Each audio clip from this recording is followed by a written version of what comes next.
Lu bisa sampai jadi brand ambassador-nya Holy Wings nih. Wow. Kalau jadi brand ambassador awalnya tuh sebenarnya dari tempat kopi gua barista. Karena suka bikin konten. Lumayan yang kayak tadi lah joget-joget, dikontak sama temen gue di situ. Mau nggak jadi konten kreator ya? Katanya.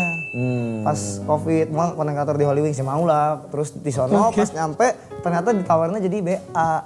Mau nggak jadi BA aja, jadi mukanya gitu, jadi mukanya Holy Wings. Sih mau lah orang daripada kerja barista. Ngapain? Tapi gajinya tetap barista. Iya. Soalnya lagi Covid. Loh kok iya gitu? Soalnya lagi Covid.